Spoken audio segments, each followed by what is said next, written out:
कथा है। पहला दिन महात्म्य सुनाया जाता। महात्म्य मतलब महत्व, उसका महत्व क्या है। तो महात्म्य की चर्चा हम लोग करेंगे। क्यों कथा सुनाई जाती है, उसके क्या प्रोसेस हैं, क्यों उसका इतना इतना सब जगह क्रेज है, क्यों, क्या उसके नियम होते हैं, सब कुछ बताया गया सूक्ष्म रूप में मैं आप सबको बताऊं। आज महात्मा, कल से फिर प्रथम स्कंद से कथा होगी। श्रीमद् भागवत में 12 स्कंद हैं। हर स्कंद में अनेक अध्याय, किसी में 10 अध्याय, किसी में 20 अध्याय, किसी में 11 अध्याय। इस प्रकार भागवत बहुत विस्तृत है। 18,000 श्लोक हैं। कितने? 18,000। लेकिन क्योंकि व्यास जो है वो प्रवचन कर रहा है, इसलिए उसको नियम नहीं है कि उसको 18,000 श्लोक ही पूरे करने। इसलिए वर्णम पंच विप्राणाम, 5 ब्राह्मण, एक यहां बैठे हैं, बाकी के भीतर बैठे हैं, एक यहां बैठे हैं, ये सब बैठ करके 18,000 श्लोकों का पाठ करेंगे पूरा। लेकिन इनका क्रम केवल जो कथा करवाते हैं ना, उनकी पूर्ति के लिए होता है, उनके परिवार के लिए, उनकी सुख समृद्धि आदि के लिए। प्रवचन जो होता है वो सबके लिए होता है। यहां पर मुख्य मुख्य श्लोक और मुख्य मुख्य विषयों पर बोला जाता है। तो आज महात्म्य की चर्चा है, हम महत्व की चर्चा सुनेंगे। और क्योंकि एक बात और, मैं अपना परिचय दे दूं, मैं रस पक्ष का वक्ता हूं। मैं रस ज्यादा कहना पसंद है मुझे, लेकिन जब वो होता है कि मैं माहौल देख करके बोलता हूं, जैसा माहौल बन जाएगा इस सभागृह का वैसी कथा होगी। तो अगर एक भी यहां रसपक्ष का व्यक्ति आ गया तो कथा रसपक्ष में जाने से आप नहीं रोक पाओगे। रसपक्ष मतलब फिर वो अंतरंग लीलाएं ठाकुर जी की, प्रिया प्रियतम का मिलन और वो भाव का प्रसंग ज्यादा रहेगा। तो इस प्रकार की बातें हैं। आइए महात्म्य में हम लोग प्रवेश करते हैं। सच्चिदानंद रूपाय विश्वोत्पत्त्यादि हेतवे तापत्रय विनाशाय श्री कृष्णाय वयं नमः। महात्मा का पहला श्लोक, कुछ मत डालो, ऐसे रहने दो। महात्मा का पहला श्लोक, यहां भगवान का परिचय दिया गया है। एक प्रकार से श्रीमद् भागवत क्या करती हैं, सुनने वाले व्यक्ति को 7वें दिन तक कृष्ण अपने से लगने लगेंगे। अभी आप श्री कृष्ण को क्या मानते हैं? भगवान, परमात्मा, ईश्वर। पर जब 7वां दिन पूर्ण होगा तो जरूरी नहीं सब, पर आप में से कुछ लोग उनसे कोई संबंध बना चुके होंगे। जैसे, वैसे कंपैरिजन तो नहीं करना चाहिए, लेकिन पता नहीं क्यों मन में भाव आ रहा है तो मैं कर देता हूं। जैसे मूवीज देखने वाले लोग जब देखने जाते हैं तो कैरेक्टर को देख करके, एक्टर को देख करके, जब तक मूवी पूरी होती है तब तक उससे कुछ ना कुछ रिलेट कर लेते हैं। कई बार पता है कि पिक्चर है, नाटक है, लेकिन फिर भी आंखें भर आती हैं। पता है पिक्चर है, नाटक है, लेकिन फिर भी कुछ ना कुछ होता। पर वहां का संबंध कैसा होता है? 1-2 दिन वाला होता है बस, वो फिर आप नॉर्मल हो जाते हो, अपने दिनचर्याओं में आ जाते हो। पर यहां अगले 7 दिनों में आप जो कनेक्शन बनाएंगे ठाकुर जी से, वो लाइफ टाइम रहेगा। वो आप उसको चाह करके भी नहीं तोड़ पाओगे। मीराबाई को उनकी माताजी ने केवल एक बार कह दिया था।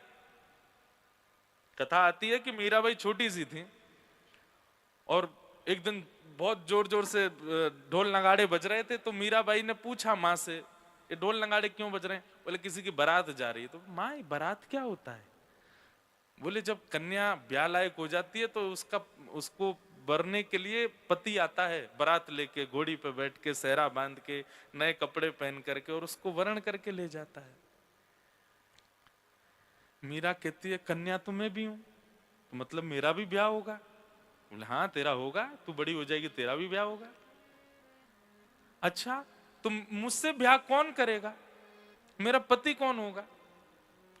सब माताएं हंसने लगी। बोले ये कोई अभी पूछने वाली बात है?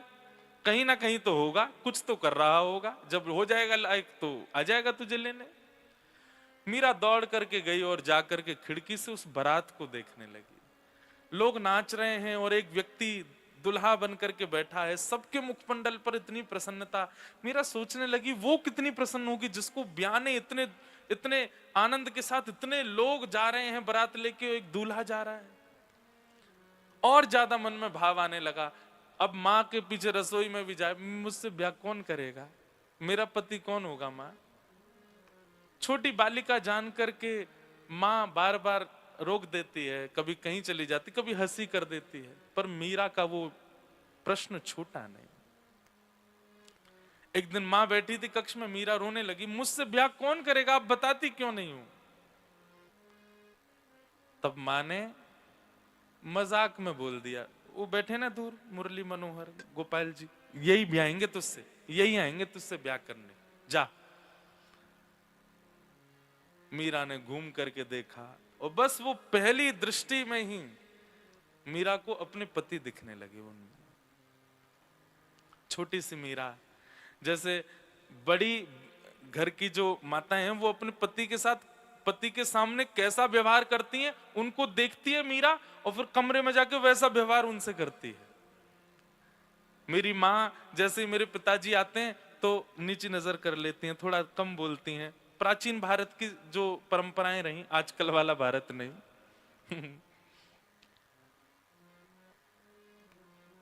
कोई बात नहीं, अच्छा है, परिवर्तन संसार में होता ही रहता, पर हाँ कई चीजें मुझे थोड़ी अटपटी लगती हैं। हो सकता है आप लोगों को मेरी बात ये अच्छी ना लगे, जैसे कोई माता अपने पति का नाम ही बोल देती है ना, जब रमेश महेश सुनो ये कर दो, मन में थोड़ा सा पता नहीं क्यों पीड़ा सी हो जाती है उस समय। या पति भी पत्नी का नाम बोले तो भी, आपको पता शास्त्रों में मना है, एक पुत्र का, गुरु का, अतिश्रेष्ठ व्यक्ति का और अति प्रिय का नाम नहीं बोलना, और अपना भी नाम नहीं बोलना चाहिए ज्यादा, आयु घटती है। इसलिए गुरुजनों का नाम नहीं बोलते हम, परम पूजनीय हैं, महाराज जी हैं, ऐसा वैसा उपाधियां लगाते हैं आगे। अब जैसे हमारे देश के राष्ट्रपति भी हैं, तो कोई सीधे उनका नाम बोल दे तो कितना बवाल हो जाता है सब जगह, क्योंकि यहाँ के लोग उसको रेस्पेक्ट पक्ष में देखते हैं। पर शास्त्रीय पक्ष में भी नहीं बोलना चाहिए, श्रेष्ठ व्यक्ति को उपाधि से ही बुलाना चाहिए, उसका नाम नहीं बोलना चाहिए। दूसरा, पति का या पत्नी का स्पष्ट नाम नहीं बोलना चाहिए। इसलिए हमारी पूर्वज लोग, हमारे जो माताजी पिताजी, सब लोग पिताजी माँ को या तो उसके बेटे की माँ के नाम से बोलेंगे, भाई चंदू की माँ सुनो ऐसा करो, या माँ जो है सुनो करुणा के पिताजी ऐसा कर दो, ऐसा ऐसा करके बोलते थे। स्पष्ट नाम कभी कभी बात अलग है, पर स्पष्ट हमेशा नहीं बोलते थे। उसके पीछे कारण है कि स्वच्छंद नाम में दोष आ जाता है। अपना नाम भी बार बार नहीं बोलना चाहिए, जैसे इंद्रेश ये करेगा, इंद्रेश नहीं बोलता कोई भी, अपना नाम भी नहीं बोलना चाहिए, उसमें अभिमान मान झलकता है और उससे भी आयु घटती है। और एक पुत्र या एक पुत्री घर में है, उसका भी स्पष्ट नाम नहीं बोलना चाहिए, उसको भी फिर निकनेम की परंपरा भी वहीं से ही प्रारंभ हुई है। हमारे ये शास्त्रीय बात है। पर हाँ, निकनेम ये सब नहीं होते थे जो आज रखे जाते हैं, निकनेम भी अच्छे वाले होते थे। आज तो पता ही नहीं चलता कि पेट का नाम है कि बच्चे का नाम है। एक से ही लगते हैं दोनों। तो मीरा का जब विवाह का प्रस्ताव हुआ मेवाड़ के राजा के साथ, तब मीरा अपनी मां से कहती है कि आप मेरा ब्याह कैसे कर सकती हो किसी और के साथ, आपने तो बताया था कि मेरे बीन तो ये हैं। तब मां कहती है वो तो मैंने मजाक में बोला था। मीरा बोली आपका मजाक और मेरी भावनाओं पर कितनी आहत पहुंची उससे पता है आपको? मैंने हमेशा उन्हीं को अपना वर माना है, आप कैसे कह सकती हैं कि मेरा ब्याह किसी और से होगा? मैंने स्वप्न उनका देखा है, मैंने जीवन उनके साथ देख लिया है और मैं निभाने लगी हूं। अब आप मुझे अब मना कैसे कर सकती हो? सब लोग पागल समझने लगे मीरा को, पर वो संबंध बन चुका था। मीराबाई ने अपनी लोक लाज मर्याद की रेस्पेक्ट के लिए, केवल अपने माता पिता की नाक ना कटे इसलिए शादी के लिए हाँ बोल दिया। लेकिन अपने ठाकुर जी से कहती है मैं शरीर से रह लूंगी किसी और के साथ, पर मेरी आत्मा आपकी है, मैंने कथाओं में सुना है कि आप आत्मा का वर्ण करते हैं, शरीर का वर्ण नहीं करते। कम से कम मुझे एक बार मेरे देह के ब्याह से पहले बता दीजिए कि आपने मेरी आत्मा का वर्ण किया है। और ब्याह से ठीक एक रात पहले मीराबाई के स्वप्न में ठाकुर जी दुल्हा बन करके आए और ब्याह हुआ मीराबाई का स्वप्न में, 7 फेरे हुए। आप लोग कहेंगे वो तो स्वप्न था, स्वप्न मिथ्या होता है। पर दूसरे दिन जब मीरा उठी तो हाथों में मेहंदी रची हुई थी, मांग में सिंदूर भरा हुआ था। शादी का जोड़ा जो मीरा को पहनना था वो अभी अलमारी में रखा है, उससे भी ज्यादा नगों से जड़ा हुआ एक जोड़ा पहन रखा है ऑलरेडी मीरा ने। मां जब सुबह उठाने आई मीरा को देख करके घबरा गई। मांग में सिंदूर, हाथों में मेहंदी, नया जोड़ा शादी का, जाने कहां से, ये तो हमारे परिवार में ही किसी के पास नहीं है, ये कहां से ले आई। आकर के मीरा को उठाया। उठते ही मीरा हंसने लगी और रोने लगी। कहां गई थी, ये क्या करके बैठी है तू। तब मीरा कहती है, माई सपना नू वरना दीनानाथ। मां मेरा ब्याह हो गया और जिनको आपने मेरा प्रियतम बताया तो उन्हीं से हुआ। अरे पागल, तू झूठ बोलती, क्या स्वप्न देखा है तेने। बोले स्वप्न देखा तो फिर ये कहां से रच गई। स्वप्न देखा तो आपके पूरे कुल खानदान में ऐसा जोड़ा नहीं बनवा सकता मेरा कोई, कहां से आया। किसी ने देखा तेरा ब्याह होते हुए। बोले आप तो 2-4 हजार लोगों को बुला लोगी, 56 करोड़ बराती आए थे। 56 कोटा जना पधारा, दुल्हो श्री ब्रजनाथ। दुल्हा के रूप में साक्षात श्री कृष्ण आए थे, मेरा वर्ण करके गए। अब मेरे देह को आप चाहे जहां भेज दो, मेरा चित्त, मेरा हृदय, मेरी आत्मा स्वीकार हो चुकी है। अब मुझे देह की परवाह नहीं। मां निला दिया मीरा की सारी मेहंदियों को, उसके पैर पीले हो चुके थे, हाथ पीले हो गए थे, मांग में सिंदूर सब धोया, घर के लोगों ने निलाया। मीरा हंस रही है। बोले अब मुझे चिंता नहीं, देह को चाहे आप जैसे करो। और ब्याह करके मीरा गई। पति को पहले ही बोल दिया था कि जो एक पत्नी का धर्म होता है मैं निभा नहीं पाऊंगी, आप क्षमा कर। बहुत सुंदर है मीरा चरित्र, बीच बीच में सुनाता रहूंगा भाव। लेकिन मैं क्या कहना चाहता हूं कि ये संबंध ऐसा ही कुछ बनेगा किसी किसी का यहां अगले 7 दिनों में। हो सकता है आपको भाई लगे ठाकुर जी, हो सकता है आपको पुत्र दिखे उनमें, हो सकता है आपको मित्र दिखे उनमें, हो सकता है आपको एक मेरी कथा में एक श्रोता है, उसको तो जीजा जी दिखे ठाकुर जी। बोला मुझे महाराज जी, श्री जी मुझे बहन लगी, ठाकुर जी मेरे जीजा जी। मैंने बहुत बढ़िया। तो ये संबंध आपका हो सकता है, आप उसमें स्वयं को रोक नहीं पाओगे। आपको 2-3 दिन बाद से ही लगने लगेगा कि ये मेरे कुछ हैं, मेरा इनसे कोई संबंध है, संपर्क है। तो ये कथा में होगा, सबके साथ नहीं होगा, पर हां इतनी संख्या में जो बैठे हैं इनमें 2-3 की गारंटी तो ले सकता हूं कि होगा। तो जिनसे संबंध बनने वाला उनका प्रथम परिचय यहां पर है। 3 रूप हैं उनके, सत्य, चैतन्य और आनंद। देखिए कथाएं कई लोग कराते हैं, पता है किस लिए, ग्रह शांति के लिए। कई लोग कराते हैं पितरों की शांति के लिए, कई लोग कराते हैं धनवर्धन के लिए, कई लोग कराते हैं हमारा बिजनेस अच्छा चले। पर हमारा एक उद्देश्य है, कथा होती है व्यक्ति हृदय से शुद्ध बने, बस उसके व्यवहार में शुद्धता है, उसके विचारों में शुद्धता है। आजकल क्या है, व्यक्ति बाह्य तो स्नान करता है पर विचार और बुद्धि से बिल्कुल शुद्ध नहीं है वो, उसकी शुद्धता कथा से होती है। तो भगवान के 3 रूप हैं, पहला सत्य, दूसरा चैतन्य और तीसरा आनंद। अवतार भगवान के अनेक होंगे पर अनेकों अवतारों के 3 ही रूप हैं, सत्य, चैतन्य और आनंद। अब बहुत ध्यान से सुनिएगा। सबसे पहला स्वरूप है ठाकुर जी का सत्य। सत्यमेव जयते। हमारे न्यायालय का सबसे पहला बात ही यही है, सत्यमेव जयते। सत्य भगवान का स्वरूप है। क्यों कहा गया ठाकुर जी को सत्य?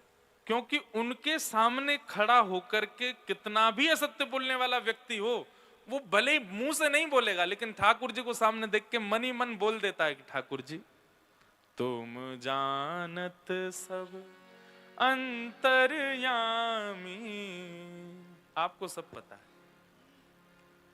मैं अपनी 25वीं सालगिरह मना रही हूं या मना रहा हूं, मैं नहीं कह रहा हूं, मैं तो खुद 28 साल का हूं, अभी ब्याह भी नहीं हुआ है, आप सबके आशीर्वाद से। लेकिन जो अपनी शादी की सालगिरह मनाते, 25-26 साल हो गए, मंदिर में गए हैं महाराज शादी की सालगिरह मनाने, ठाकुर जी के सामने दोनों पति पत्नी हाथ जोड़ के कहते हैं कि आप हमको प्रसन्न रखना, लेकिन मन में सोचते हैं 25 साल हो गए हम दोनों को साथ रहते हुए, लेकिन मेरी ये बात इसको नहीं पता होगी आज तक भी, आपको पता है। पत्नी भी कहती होगी मेरे कई रहस्य हैं जो इनको नहीं पता, आपको पता है। जिनके सामने सत्य बोलना नहीं पड़ता, उनको देखते ही आपके मन में अपने आप सत्य प्रकट हो जाता है, इसलिए वो सत्य स्वरूप है। एक बात बोलें, अगर कोई व्यक्ति भी ऐसा है जिसके आगे आपको झूठ बोलने में आपके हाथ कांप जाते हो, आपकी जिह्वा कांप जाती हो, आपको 2 बार सोचना पड़ता हो मैं कैसे झूठ बोलूं, उस व्यक्ति में गुरु तत्व है, उसमें कोई तो वैदिक तत्व है, कोई तो आध्यात्मिक तत्व है कि आप उसके सामने असत्य नहीं बोल पा रहे हो, क्योंकि सत्य भगवान का स्वरूप है। उनके सामने सब सत्य अपने आप हो जाता है, स्वीकार हो जाता है। अच्छा, एक बात होती है सत्य होना और एक होता है स्वीकार करना। ठाकुर जी के आगे स्वीकार होता है। आप कभी मंदिर जाओ, लोग वाग सब करते हैं ठाकुर जी, क्यों? सब पता है आपको, मेरे सारे चिट्ठे रखे हैं आपके पास। क्षमा, क्षमा भी उसी से मांगी जाती है जिसको सत्य पता होता है। इसलिए भगवान का स्वरूप क्या है? सत्य। आपके न्यायालय में तो कसमें खिलवानी पड़ती हैं, हाथ वाथ रखवाने पड़ते हैं, फिर भी झूठ बोलते हैं लोग, क्योंकि वहां बोलना है, सबके सामने स्वीकार करना, और वो नहीं करेगा व्यक्ति। वो आपको फिर उस पर कुछ ना कुछ पुलिस वालों से कह के कुछ करवा के उससे सत्य उगलवाना पड़ता है। पर ठाकुर जी के आगे सत्य अपने आप स्वीकार होता है। हमारे सूरदास जी महाराज वृंदावन के हमारे अष्ट सखा हुए, सूरदास का नाम सबने सुना, नेत्र नहीं थे उनके। सूरदास जी एक पद में कहते हैं, कौन कुटिल खल कामी मोसम, कौन कुटिल खल कामी मोसम, जो तन दियो ताहि बिसरायो, जो तन दियो ताहि बिसरायो, ऐसो नमक हरामी मौसम, कौन कुटिल खल कामी। मैं इस पद को गाते समय कभी कभी आश्चर्य में आ जाता हूं। क्यों? क्योंकि ये पद गाने वाला व्यक्ति है सूरदास, जिसको दुनिया पूजती है। वो ठाकुर जी से कह रहे हैं कौन कुटिल खलकामी मौसम।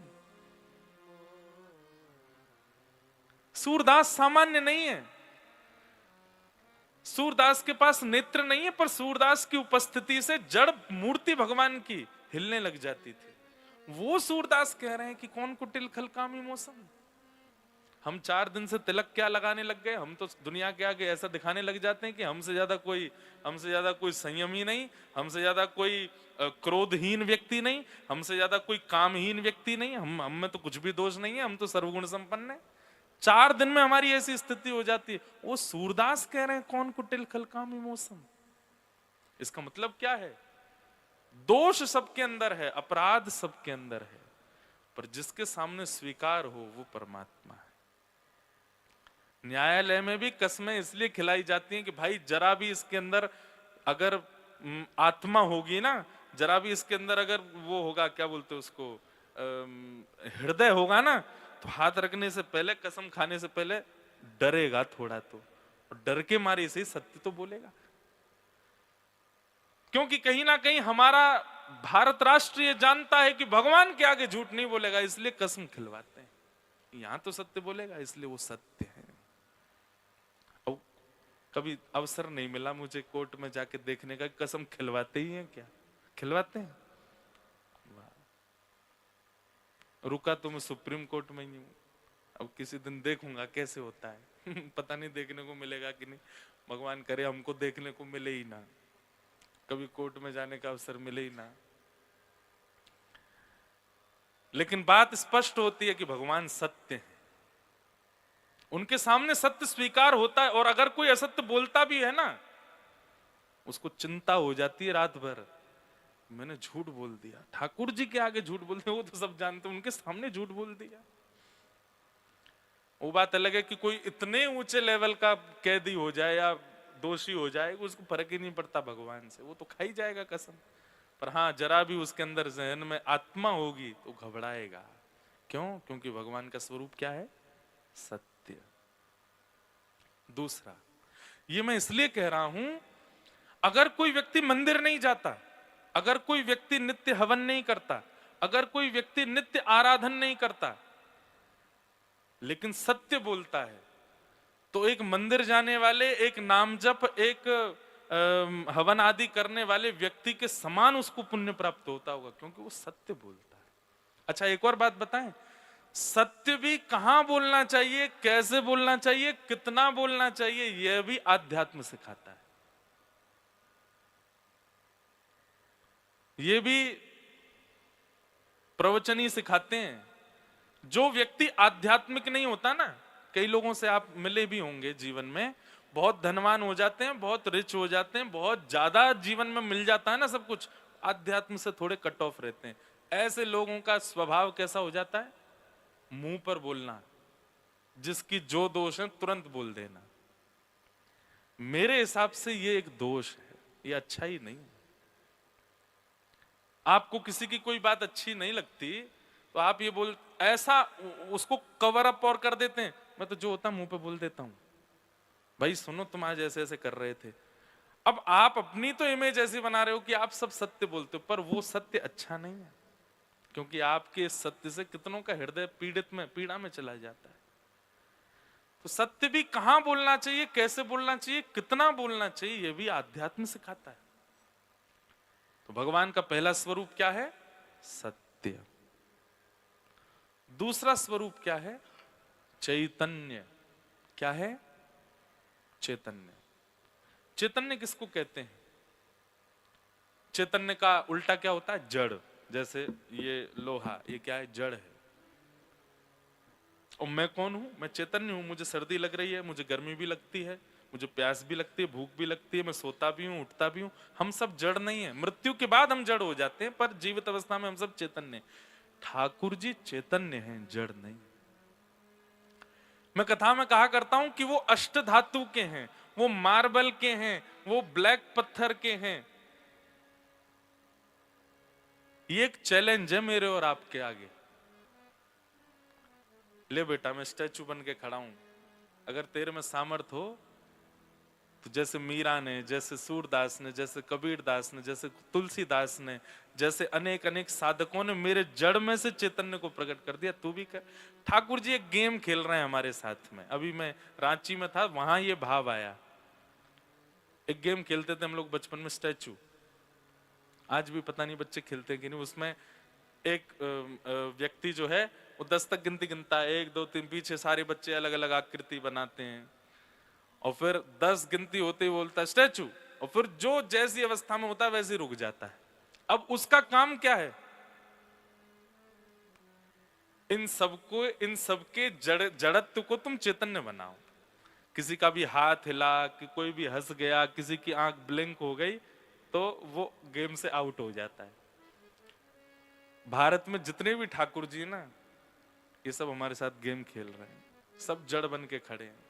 कोई यूं खड़ो है, कोई यूं खड़ो है, कोई यूं बैठे हैं, कोई अलग अलग मुद्राओं में है।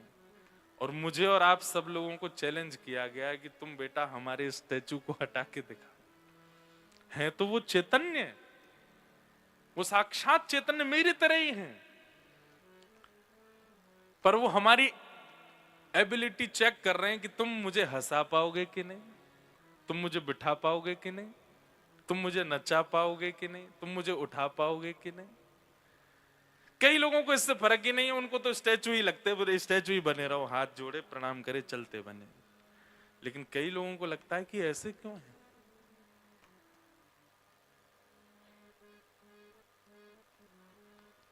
ठाकुर जी चैतन्य है।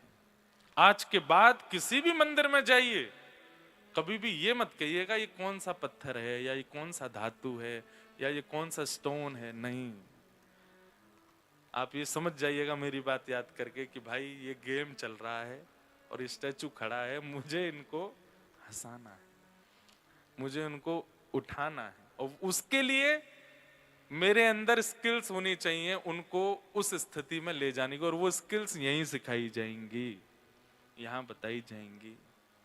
आप लोगों के मन में प्रश्न आ सकता है, आप हमको सिखाने की बात कर रहे हो, आपने कितने स्टैचू चैतन्य कर दिए, आप भी पूछ सकते हैं।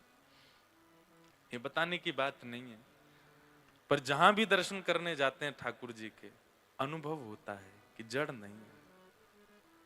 कल जगन्नाथ जी का दर्शन किया रात्रि में, श्री जगन्नाथ महाप्रभु।